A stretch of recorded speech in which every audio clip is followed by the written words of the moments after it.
You ever sit down for a nice, peaceful dinner, maybe light a candle, maybe pour yourself a glass of wine, and then all of a sudden, there are horses circling your table, someone swallowing knives, grandma's projectile vomiting, and the entree looks like it came straight out of a haunted butcher shop run by Satan's sous chef?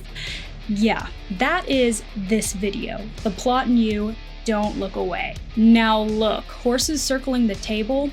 As a bit of a horse girl myself, I am in. That sounds incredible. Everything else though, absolutely cursed. We've got visceral screams to talk about, full-on body horror buffet, and enough tension to stiffen your spine without warning. So the real question is, does this song go hard? Or is this just medieval torture core with a music budget?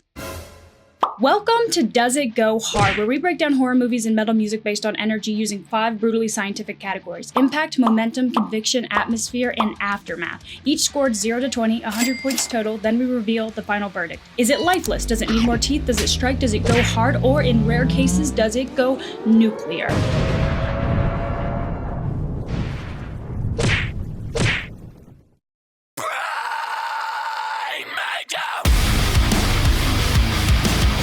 Oh my goodness. That intro scream did not just hit, it broke into my house and started screaming at me like I'm the one trespassing here. There is zero ramp up. You're dropped straight into peak intensity, so your brain doesn't even get the chance to prepare for it. I'm locked in. Are you?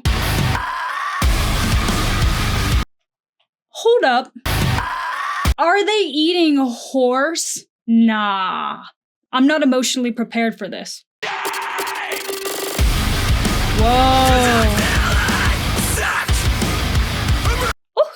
Ooh, this is raw. This is jagged. It's like emotional sandpaper on your brainstem. There's barely any polish on the vocal. It feels less like a performance and more like a panic response, right? And visually, I feel like I need to apologize to my eyes. We've got horses looking like royal judges of our sins. Badasses, if you ask me. A dinner straight out of, like, Cannibal Fine Dining. And, needles, cheeks.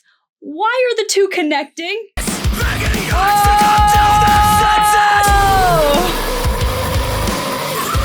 Not the guttural scream while the needle goes through the cheek. Not the guttural scream while the needle goes through the cheek.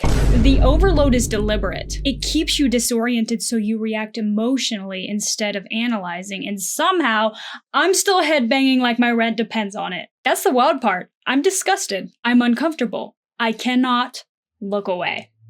Am I enjoying this? Yes. Yes, I am. Don't Look Away hits like a velvet hammer wrapped in barbed wire. Beautiful, brutal, and deeply, deeply wrong.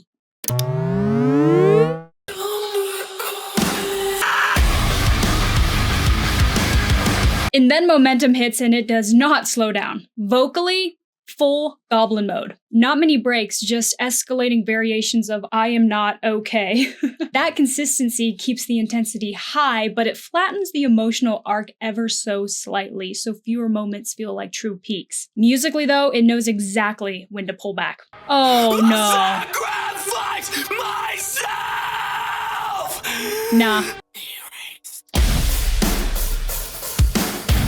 Woo! The instrumentation creates space where the vocals don't, building that contrast through tension instead of the tone. That bridge hits and everything slows, like the silence knows something that you don't, and that pause resets your nerves. So when it hits again, it hits harder.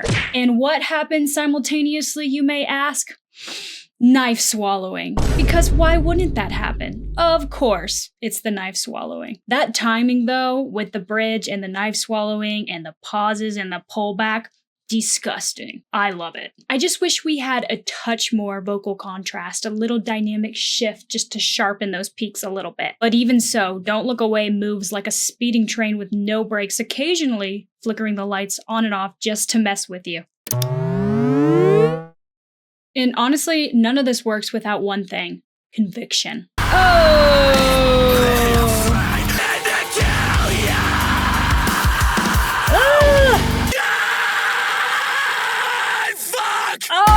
Stop it.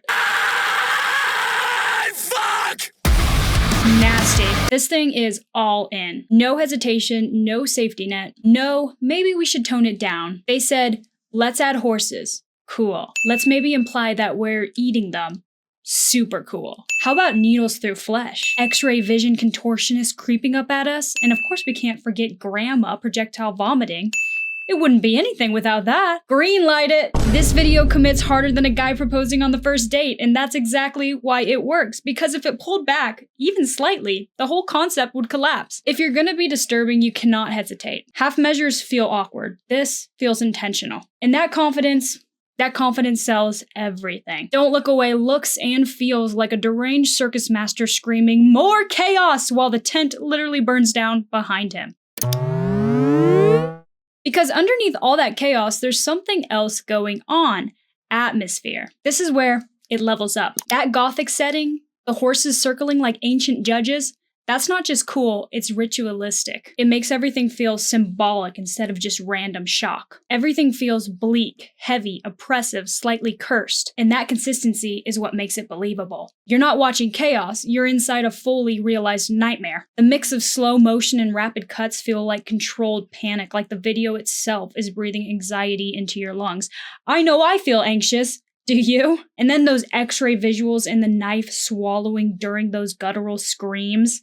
Absolutely not. I hate it. I love it. Because it connects the physical horror to something internal. It's not just what's happening, it's what it feels like. And that, my friends, is the energy that we've been talking about. Don't Look Away feels like a haunted castle soaked in dread and manipulation, echoing with screams that never learned how to stop.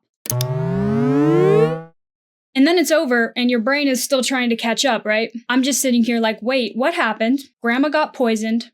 Or did she? She's smiling again like nothing happened, just oblivious as hell. And the younger woman looks like her plan just failed mid-execution. And I'm left with this weird emotional hangover, like all that pain for what? And the more you sit with it, the more it starts to click. This isn't just shock for the sake of it. It's about confrontation, sitting with the damage, watching it happen internally, externally, and not being able to look away. That tension between guilt, self-destruction, and just witnessing the suffering, that's the part that actually lingers, which feels intentional. The lack of resolution is what makes it stick, even if the details do fade. Like a nightmare that you remember vividly for a couple weeks and then it slips away until something triggers it again. But that intro, that scream, those horses, those visuals, that lives in my head. Don't Look Away leaves you like a fading nightmare that leaves claw marks on your memory before slipping back into the darkness.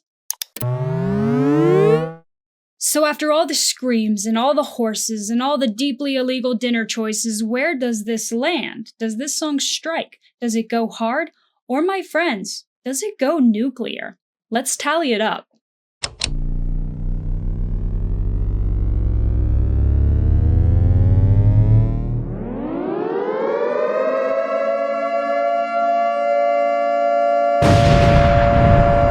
This doesn't just go hard.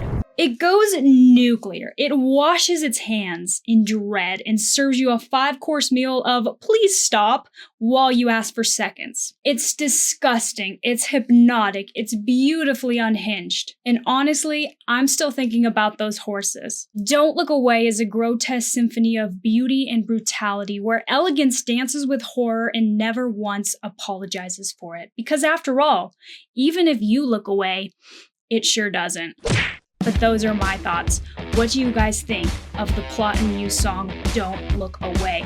Did you look away? Be honest with me. Does this song go hard? Does it go nuclear? Do you agree? Let me know. Thank you for watching, and catch me next time. Peace.